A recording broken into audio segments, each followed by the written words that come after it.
పెళ్ళైనా పండగైనా వేడుక ఏదైనా పట్టుచీరల ప్రత్యేక వేదిక వారాహి సిల్క్స్. సాంప్రదాయానికి సౌందర్యానికి వారధి. నమస్తే, వెల్కమ్ టు సుమన్ టీవీ. నేను మీ సాయి. దేశానికి ఢిల్లీ ఒకటే ప్రస్తుత రాజధాని, కానీ ఇక రెండవ రాజధాని కూడా ఉండబోతుందా అనేటువంటి ప్రశ్న ఒకటి ఉత్పన్నమవుతుంది. సోషల్ మీడియాలో నడుస్తున్నటువంటి చర్చ ప్రకారం చూస్తే ఆంధ్రప్రదేశ్ రాజధాని అమరావతి దేశానికి రెండో రాజధానిగా కాబోతుందనేటువంటి ఒక చర్చ కొనసాగుతుంది. నిజంగానే అమరావతి రెండో రాజధాని దేశానికి అయ్యేటువంటి అవకాశం ఉందా? ఇందులో నిజం ఉందా? దీనికి సంబంధించి మనం మాట్లాడదాం. మనతో పాటు Suman TV news chief editor Keshav గారు ఉన్నారు. సార్, దేశానికి రెండో రాజధాని హైదరాబాద్ అని గతంలో ఒకసారి చర్చ వచ్చింది. ఇప్పుడు తాజాగా అమరావతి అనేటువంటి చర్చ కొనసాగుతుంది. దీంట్లో ఎంతవరకు వాస్తవం ఉంది? నిజంగానే అమరావతి దేశానికి రెండో రాజధాని అయ్యేటువంటి అవకాశం ఉందా? ఒకటి చర్చ అనేది ఎప్పుడైనా జరగచ్చు, ఎలా అయినా జరగచ్చు. దేశానికి రెండో రాజధాని అనే చర్చ ఈ రోజు కాదు, దేశానికి స్వాతంత్రం వచ్చిన రోజు నుంచి నడుస్తుంది.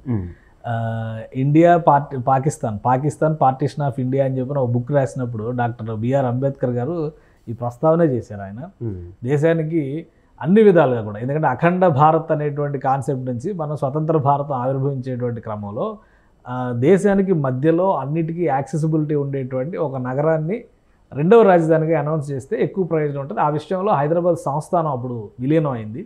భారతదేశంలో విలీనమైనటువంటి సందర్భంలో ఆయన చెప్పినటువంటి మాట ఏంటంటే, ఇక్కడ అన్ని భాషల సమాజాల ప్రజలు ఇక్కడ ఉన్నారు. అంటే బెంగాలీలు ఉన్నారు, అలానే ఉత్తరాది రాష్ట్రాల వాళ్ళు ఉన్నారు, తమిళ్, కన్నడ, కేరళ అన్ని రాష్ట్రాలకు చెందిన వాళ్ళు ఉన్నారు. ఇది ఒక మినీ ఇండియా అనేటువంటి పర్సెప్షన్ ఉండడం, ప్లస్ గతంలో స్టార్ ఆఫ్ బ్రిటిష్ ఎంపైర్ అని చెప్పని మోస్ట్ రిలయబుల్ కింగ్ కింద నిజాం నవాబ్కి ప్రత్యేకమైనటువంటి స్థానం ఉండేది. అది ఉండడం వలన నిజాం నవాబ్ ఇక్కడ special transportation, special currency, special banking అన్నీ కూడా ప్రత్యేకంగా ఆయన మెయింటైన్ చేశారు. అంటే ఒక దేశానికి ఉండేటువంటి అన్ని రకాల పారామీటర్స్ కూడా హైదరాబాద్ సంస్థానానికి ఉండేవి. సో వీటన్నిటిని దృష్టిలో పెట్టుకొని సేఫ్టీ పరంగా చూస్తే దేశానికి ఇది నడి మధ్యలో ఉంది. దక్షిణ భారతదేశానికి ఉత్తర భారతదేశానికి మధ్యలో కూడా పాసింగ్ పాయింట్ లాగా ఉంది. వీటన్నిటి వలన హైదరాబాద్ని రెండో రాజధాని చేస్తే ఢిల్లీలో ఉత్తరాదిన అటు చైనా కానీ ఇటు పాకిస్తాన్ కానీ రేపు ఏ రకమైనటువంటి దాడులు జరిగిన సురక్షితమైనటువంటి ప్రదేశంగా హైదరాబాద్ని పరిగణించవచ్చు. కాబట్టి హైదరాబాద్ని రెండో రాజధాని చేస్తే బాగుంటుంది అనేటువంటి చర్చ ఆ రోజే వచ్చింది. మొన్న ఢిల్లీలో విపరీతమైన పొల్యూషన్, పొగమంచు, ఈ లెక్కలన్నీ వచ్చిన తర్వాత మళ్ళీ రెండో రాజధాని అనేటువంటి చర్చ. తెలంగాణ ఉద్యమ సమయంలో కూడా హైదరాబాద్ను వేరు చేసి దేశానికి రెండో రాజధాని చేసి యూనియన్ టెరిటరీగా డిక్లేర్, ఎలా అయితే ఢిల్లీ ఎలా ఉందో నేషనల్ క్యాపిటల్ ఏరియా అని చెప్పి, నేషనల్ ఎన్సిటీ అని చెప్పి అన్నారు కదా. సో అదే తరహాలో ఇక్కడ కూడా ఏర్పాటు చేయాలనే ప్రతిపాదన చేసి తెలంగాణకు తెలంగాణ ఇచ్చేయండి, ఆంధ్రాకి ఆంధ్ర ఇచ్చేయండి, హైదరాబాద్ మాత్రం సపరేట్గా ఉంచండి అని అప్పుడు కూడా ఒక డిమాండ్ వచ్చింది. సో ఇవన్నీ కూడా ప్రతిసారి వచ్చేవే. కానీ ఇప్పుడు ఉన్నటువంటి పరిస్థితుల్లో కేంద్ర ప్రభుత్వం రెండవ రాజధాని అనేటువంటి ఆలోచన బహుశా చేయడానికి అవకాశాలు చాలా తక్కువ ఉన్నాయి. అలానే కేవలం పొల్యూషన్ని దృష్టిలో పెట్టుకుని ఢిల్లీని వదిలేసి రావాల్సిన అవసరం ఉంది. అక్కడ సంస్కరించాల్సినటువంటి అవసరాలు, అంశాలు చూడాల్సిన బాధ్యత ప్రభుత్వం పైన ఉంటుంది. ఇంకొకటి ఏంటంటే, ఇప్పుడు అమరావతికి సంబంధించి చాలా జోరుగా నిర్ణయాలు జరుగుతున్నాయి.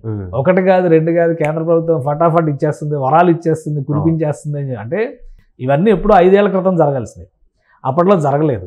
అంతకు ముందర అంటే 10 ఏళ్ల లెక్కను తీసుకుని ఉంటే కనుక అప్పుడు అన్నీ కూడా basic basic requirements, documental procedures అంటాం కదా, డాక్యుమెంటల్ ప్రొసీజర్స్ జరిగే క్రమంలోనే 4 ఏళ్ల సమయం గడిచిపోయింది.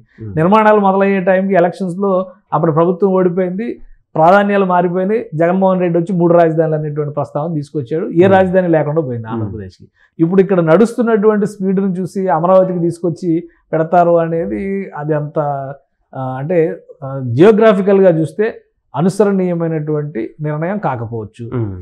అలానే ఆ ప్రాంతానికి ఇప్పుడు కల్పిస్తున్నటువంటి వనరుల పరంగా చూస్తే అది కేవలం ఒక రాష్ట్ర రాజధానికి సంబంధించి నిర్ణయాలు జరుగుతున్నటువంటి అంశంగానే మనం చూడాలి. కాకపోతే ఏంటంటే కనెక్టివిటీ, లాస్ట్ టైం ఏదైతే మిస్టేక్స్ జరిగినాయో ఈసారి ఆ మిస్టేక్స్ జరగకుండా కేంద్ర ప్రభుత్వం చొరవ తీసుకుంటుంది, రాష్ట్ర ప్రభుత్వం కూడా ఆ దిశగా అడుగులు వేస్తుంది. 2014కి 2024కి ఉన్నటువంటి తేడా ఏంటంటే, అప్పుడు కూడా ఎన్డీఏ గవర్నమెంట్ ఉంది, కానీ ఈ రోజు ఎన్డీఏ గవర్నమెంట్ అని చెప్పుకోవాలి.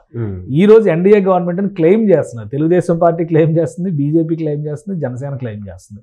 అప్పుడు ఉన్నటువంటి ఈక్వేషన్స్లో చూస్తే తెలుగుదేశం పార్టీ మెజారిటీ, మొత్తం మీద 4 మాత్రమే బీజేపీ సభ్యులు ఉండేవాళ్ళు. 2 మంత్రివర్గంలో ఉన్నా కానీ మంత్రివర్గం నిర్ణయాలతో మాకు సంబంధం లేదని వాదించారు అప్పుడు జరిగినటువంటి రాజకీయాలు. సో ఆ రకంగా అప్పుడు పోయింది. ఇప్పుడు బీజేపీ వాళ్ళు 8 మంది ఉన్నారు, జనసేనకి 21 మంది ఉన్నారు. అటు నుంచి ఒక 2 మంత్రులు, ఇటు నుంచి ఒక మంత్రి, మొత్తం 4 పదవుల్లో మంత్రి పదవుల కోటాలో వాళ్లే ఉన్నారు. కాబట్టి మన రాష్ట్రం, మన రాజధాని అనేటువంటి అనేక అంశాలను ప్రతిపాదన చేస్తున్నారు. కేంద్ర ప్రభుత్వానికి కూడా ఏంటంటే ఇప్పుడు ఉన్నటువంటి ఈక్వేషన్స్లో ఏపీ మద్దతు అనేది చాలా కీలకంగా మారింది.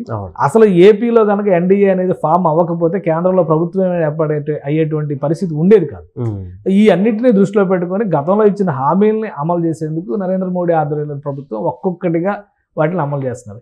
ఇంకోటి ఏంటంటే ఏ రాష్ట్ర రాజధానిలో అయినా కానీ జాతీయ విధానాల ప్రకారం జాతీయ సంస్థలకు సంబంధించినటువంటి ఆ రాష్ట్ర హెడ్ క్వార్టర్స్ని రాజధానిలో ఏర్పాటు చేయడం అనేది పరిపాటి. రాజధానిలో కాకపోతే సెలెక్టెడ్ ఏరియా రాష్ట్ర ప్రభుత్వం ఇంకొక చోట ఇక్కడ ఏర్పాటు చేస్తే బెటర్ అనేటువంటి సిఫారసు చేస్తే ఖచ్చితంగా అది కన్సిడర్ చేయాల్సిన బాధ్యత కేంద్ర ప్రభుత్వం మీద ఉంటుంది. ఆ క్రమంలోనే ఎల్ఐసి హెడ్ క్వార్టర్స్ వచ్చినా, state bank of India head quarters వచ్చినా, నాబార్డ్ హెడ్ క్వార్టర్స్ వచ్చినా, reserve bank of India head quarters వచ్చి వచ్చినా కానీ ఆ క్రమంలో తీసుకున్న నిర్ణయాలు మాత్రమే. అలాగే 2014-19 మధ్యలో రాజధాని నిర్ణయం జరిగిన తర్వాత దాదాపు 130 ప్రభుత్వ సంస్థలకి, జాతీయ సంస్థలకి రాష్ట్ర ప్రభుత్వం అక్కడ సిఆర్డిఏలో భూమిని కేటాయించింది. చాలా చోట్ల నిర్మాణాలు కూడా మొదలైనవి. దురదృష్టం ఏంటంటే గత ప్రభుత్వ హయాంలో నిర్మాణాలు పూర్తవుతుంటే రోడ్లు వేయడం ఆపేశారు. ఎయిమ్స్ ఒక పెద్ద ఉదాహరణ కదా. ఇప్పుడు ఎయిమ్స్ గురించి చాలా చర్చ నడుస్తుంది. దేశవ్యాప్తంగా ప్రతిష్టాత్మకమైనటువంటి ఒక ఆరోగ్య వైద్య సంస్థ అది.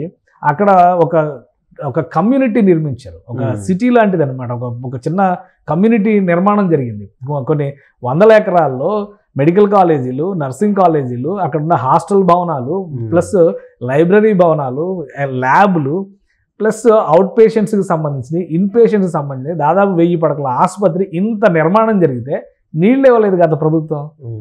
కాబట్టి ఇప్పుడు అవన్నీ సరిదిద్దే ప్రయత్నం చేస్తున్నారు. ఇప్పుడు మళ్ళీ అధికారంలో రాగానే చంద్రబాబు నాయుడు గారిని కలవగానే ఫస్ట్ ఆయన మాధవ్కర్ ఎయిమ్స్ డైరెక్టరు, ఆయన కలిసిన వెంటనే నిర్ణయం తీసుకుంది రాష్ట్ర ప్రభుత్వం. దాదాపు 8 కోట్ల రూపాయలు ఖర్చు చేసి ఇప్పుడు అక్కడ వాటర్ ఫెసిలిటీ 25 లక్షల వాటర్ ఫెసిలిటీ, లీటర్ల వాటర్ సప్లై చేసేందుకు కావాల్సినటువంటి డెడికేటెడ్ కెనాల్ని, అంటే డెడికేటెడ్ పైప్ లైన్ని ఏర్పాటు చేస్తుంది అక్కడ రాష్ట్ర ప్రభుత్వం, ట్రీట్మెంట్ ప్లాంట్తో సహా. కాబట్టి ఇవన్నీ కూడా సహజంగా రాజధాని అభివృద్ధిలో భాగంగా జరుగుతున్నటువంటి ప్రక్రియలుగానే మనం చూడాలి. వీటన్నిటికీ ఆమోదం తెలిపినంత మాత్రాన రెండవ రాజధానిగా అమరావతిని నిర్ణయిస్తారు అనుకోవడం అత్యాశ. అది అమల్లో జరిగేటువంటి ప్రక్రియ ఎట్టి పరిస్థితిలో కాదు. Right sir. అదే మొత్తానికి ప్రస్తుతం జరుగుతున్నటువంటి సోషల్ మీడియాలో చర్చ అమరావతి రెండవ రాజధాని అనేది ఇప్పట్లో కాకపోవచ్చు, ఎప్పుడు కూడా ఇంకా రెండవ రాజధాని ప్రస్థానం కూడా రాకపోవచ్చు. కొద్దిగా అప్పుడప్పుడు వచ్చేటువంటి చర్చలో మాదిరిగానే దీనికి కూడా ఇప్పుడు అక్కడ అవుతున్నటువంటి యాక్టివిటీస్, జరుగుతున్నటువంటి అభివృద్ధి కారణంగానే రెండవ రాజధాని అనేటువంటి చర్చ వచ్చిందే తప్ప ఇది పూర్తి స్థాయిలో అలాంటి అంశం కాదంటూ కూడా తెలుస్తుంది.